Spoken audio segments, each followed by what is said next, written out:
Apa yang beda ketika saya masuk Islam dengan agama saya yang dahulu dan apa yang saya alami dahulu, saya sudah tidak bingung lagi ketika saya ditanya, "Kenapa kamu menyembah Gusti Allah? Kenapa kamu sholat?" Saya sudah, "Kenapa kamu beribadah?" gitulah. "Kenapa kamu beribadahnya sholat? Kenapa kamu menyembah Gusti Allah?" Itu sudah tidak ada keraguan. Sudah pasti saya jawabnya, karena konsep dalam Islam Gusti Allah itu nggak bisa dibayangin tuh kayak gini. Nggak bisa. Terus kenapa kamu sholat? Ya karena ketika saya menerima bahwa Gusti Allah itu Tuhan saya, sudah otomatis saya harus melalui jalan Islam. Dan ketika saya jadi Islam, saya harus mengikuti Nabi, Al-Quran dan hadisnya gitu. Udah nggak ada kompromi gitu. Jadi saya kalau ditanya itu sekarang lebih pede jawabnya. Oke. Nggak ada keraguan gitu lah. Alhamdulillah. Alhamdulillah saya itu terlahir di dalam agama yang kekristenannya nggak kuat. Oke. Nggak kuat. Justru saya dulu sering berdebat dengan ibu saya untuk membuktikan bahwa Yesus itu Tuhan. Karena ibu saya Kristen, tapi ibu saya memahami bahwa tidak percaya bahwa Yesus itu adalah Tuhan. Lebih dahulu dari saya.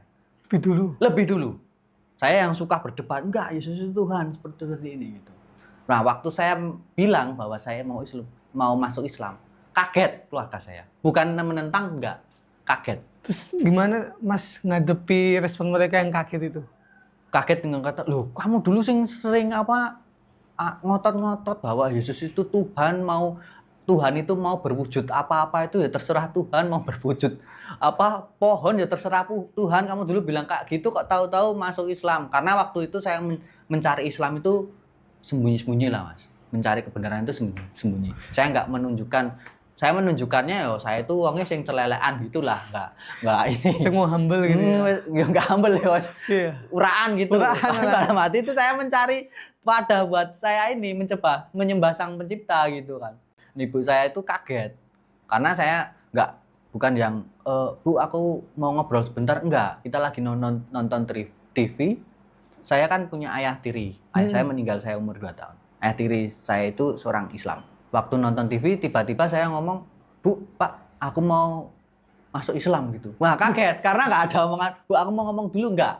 Tiba-tiba gitu ya? Cuman waktu itu yang menarik buat saya, ibu saya itu ngasih tahu seperti ini Mas. "Kamu beneran mau masuk Islam? Di Islam itu aturannya angel loh." Angel loh. Ya, saya akui bahwa ketika saya menjadi orang dari luar dari Islam itu melihat Islam itu aturannya angel.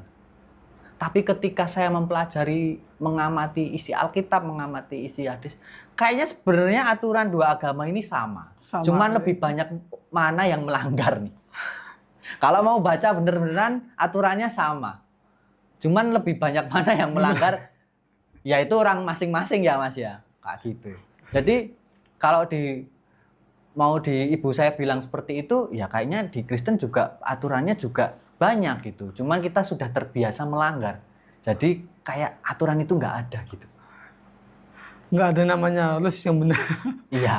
Nggak ngerti rulesnya tapi ya is okay. Iya, kayak saya beri contoh minum alkohol gitu. Mungkin banyak orang-orang dari Kristen pun mikir, wah orang Kristen tuh boleh minum alkohol gitu kan. Karena lihat itu mereka minum berarti boleh nih. Boleh nih. Padahal sebenarnya di Alkitab sendiri nggak boleh. Segala sesuatu yang memabukkan itu, yang merusak tubuhmu itu haram kan buat.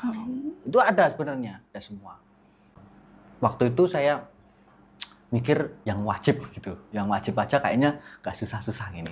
Kalau mengikuti sunnah Nabi memang harus pelan-pelan kan Mas. Iya. Bukan susah, mungkin susahnya ini sih Mas, kayak kita dicap di lingkungan itu, ya itu tadi radikal kayak gitu kan. Nah seperti itu. Ya aku bilang ke ibu, yakin kok, aku yakin.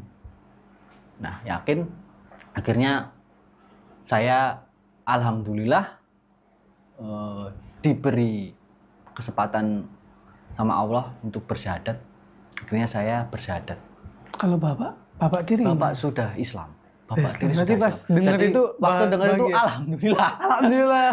Alhamdulillah. Yo besok langsung tak anter gitu ke masjid gede Kauman gitu waktu itu.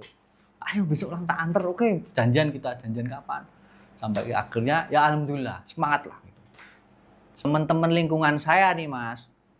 Mohon maaf, lingkungan saya dulu bukan lingkungan yang baik-baik gitu teman, mabuk inilah gitu. Itu tahu itu karena tidak ada yang beragama secara gimana ya Mas, maksudnya mereka itu ya sudah beragama aja, agamamu agamaku kayak gitu. Ketika mendengar saya itu ya kembali lagi mereka dengan ketakutan Islamofobianya selalu bilang ke saya, kamu nek jadi Islam sing biasa wae lho, aja sing cungklang, aja sing sangar-sangar jenggot gitu. Ya waktu seperti itu saya juga meresponnya santai aja karena mereka sudah memikirnya memang Islam tuh sukanya ngebom kayak gini kan. Waktu itu saya ngeresponnya, tenang aja besok Natalan tak pastikan rano aku mlebu ning jero gitu. Kayak gitu. Nah, teman-teman dari teman-teman Kristen kayak gitu. Ya, alhamdulillah saya tidak mengalami penolakan saya nggak mengalami. Kalau first time sholat itu saya sholat Isya. Sholat Isya? Iya, sholat Isya. Nah, waktu itu saya benar-benar belum mempelajari bagaimana cara sholat, bagaimana fikih Islam bukan. Waktu itu kan saya memang mencarinya konsep ketuhanan, konsep beribadah sama kehidupan bersosial kan. Nah, waktu itu saya sholat Isya lah. Di waktu habis ini saya sholat Isya. Kebetulan saya itu waktu itu belum pernah merasakan kejadian spiritual. Mungkin seperti teman-teman yang lain, mungkin mimpi apa, ini apa gitu. Itu saya sama sekali nggak mengalami itu. Jadi ketika saya bersyahadat selesai, ya saya merasakan senang. Saya sudah Islam gitu. Saya melakukan sholat. Nah, pulang itu, tapi memang waktu itu semangat saya untuk belajar sholat itu menggebu-gebu Mas. Membara gitu. Membara waktu Menyala itu. Gitu ya? Jadi saya kan syahadat malam setelah maghrib, setelah maghrib habis itu sholat Isya. Nah besoknya itu, dulu itu saya masih kerja di satu tempat lah. Besoknya itu saya libur. Nah saya itu ngabarin teman saya yang drummer tadi itu, ngabarin bahwa enggak lah aku udah mualaf. Teman saya dari Klaten langsung ke Jogja. Tenang nih, yo langsung ke Jogja.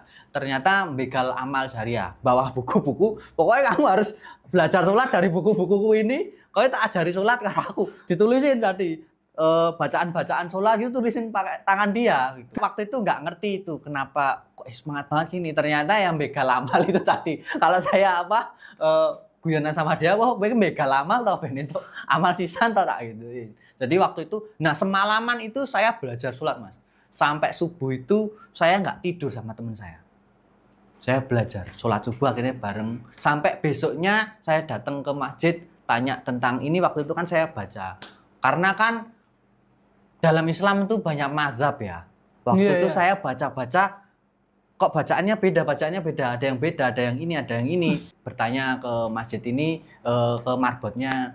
Pak saya ini baca ini kok di bacaan lain seperti ini. Akhirnya dijelaskan bahwa memang ada bacaan-bacaan tuh berbeda-beda tapi sumbernya tetap dari hadis itu, hadis Nabi sama ini. Oh ya udah waktu itu. Karena waktu itu saya baca pertama kali kan sholatlah kalian seperti kalian melihat aku sholat gitu. Jadi waktu itu saya tertanamnya ya harus sesuai banget nih sama Nabi gitu. Ternyata semua juga sesuai kok, cuman bacaannya beda gitu. Oh beda pun ya bukan yang beda-beda jauh gitu.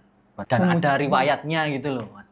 Oh ternyata seperti ini. Oh ternyata ini bukan aliran baru tapi ketidakmampuan keilmuan saya belum cukup sampai situ gitu. Mas Akson Adi, terima kasih. Tanpa kamu sadari kamu adalah seseorang yang membawa ketertarikan saya kepada Islam itu termasuk kamu. Karena aku melihat ketika kita main dewe metu ning jopo, kamu mampir wayah sholat, mampir ning masjid, itu tanpa kamu sadari aku mengamati itu dan segala perubahanmu. Itu syahadat itu September kalau nggak salah, Ramadannya pertengahan bulan, jadi hampir 6 bulan apa 4 bulan gitu. Ketika kita punya kewajiban, bisa melakukan kewajiban itu kan rasanya sebuah tantangan kan Mas. Maksudnya kalau dulu kan nggak ada kewajiban saya buat berpuasa, jadi cuma seneng-seneng aja. Kalau sekarang tuh ada kayak goals yang harus dicapai gitu loh. Jadi tuh seneng ketika selesai itu minimal saya bisa memaksimalkan ibadah puasa saya itu ada kesenangan gitu. Nikmatnya Masya Allah. Ya, walaupun ketika selesai puasa kan kita sebagai muslim tuh biasa, kalau saya sendiri biasanya evaluasi. Wah kemarin itu ada kesedihan ketika kayaknya kemarin harusnya aku lebih bisa maksimal deh. Oh iya gitu. Puasanya gitu. Jadi saya merasakan apa yang dirasakan teman-teman Islam ketika masuk bulan Ramadan tuh seneng banget. ketika meninggalkannya tuh seneng tapi dengan rasa rindu sedih gitu loh. Bercampur. Bercampur, bahkan saya akhirnya merasakan, wah, tahun depan saya Harus gini gitu. bukan harus gini mas, Harus umur saya sampai enggak nih ke bulan puasa tahun depan tuh gitu. Pengen ketemu lagi nih. Pengen ketemu lagi karena sesuai hadis, sesuai ini bahwa bulan itu benar-benar penuh pengampunan gitu. Pengampunan. Saya mendengarkan Ustadz Khalid tuh bilang kalau di bulan Ramadan aja kita bermalas-malasan atau nggak mencari tobat, lalu mau di bulan apa lagi gitu, mau mencari tobat itu. Waktu itu ya saya dengar itu karena memang kenyataannya waktu bulan puasa itu kan minimal orang-orang di sekeliling kita itu malu melakukan dosa. Minimal mas. Akhirnya kita juga tidak otomatis kita itu terjaga gitu loh kan mas. Iya kan mas. Minimal malu lah makan gitu kan. Walaupun nggak puasa ya minimal malu. Dan minimal ketika kita mati, kalaupun sang pencipta itu nggak ada, kita nggak rugi apa-apa. Tapi ketika kita mati dalam keadaan tidak mengakui pencipta, adanya pencipta, kita akan sangat rugi. Dan untuk mencari agama yang benar, ya monggo. Kalau saya dulu mencarinya, ya Kristen, ya saya sesuai nggak sama Alkitabnya. Islam sesuai nggak sama Al-Qur'annya gitu. Saya yakin kalau mau mencari, saya itu punya keyakinan bahwa setiap orang yang punya tetangga Islam mas, itu harusnya dapat hidayah. Tapi hidayah itu kita ambil atau enggak. Seperti saya juga mengalami tahun 2018, akhirnya saya mengabaikan. Dan alhamdulillah saya masih dikasih terus hidayah sama Gusti Allah. Ya seperti itu tadi ketika saya membayangkan berhadapan dengan Gusti Allah, kalau saya dijawabnya, lah kamu kan udah tak kasih lahir di Indonesia yang ada orang Islamnya. Jangan-jangan kamu nggak mau mencari aja mana agama. Nah ini, mencari mana agama yang benar. Jangan kita memeluk agama, jangan dipeluk agama.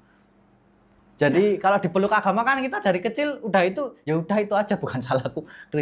Kristen, Buddha, Islam kok. Bahkan teman-teman yang Islam tuh cari aja pertanyaan-pertanyaan di Islam. Kalau mau sholat ya cari kenapa kita harus sholat gitu. Karena kenapa saya bilang gini mas? Karena saya yakin bahwa semakin kita mencari kebenaran dalam Islam itu ya semakin kayak kita menemukan bahwa Islam itu benar-benar lengkap.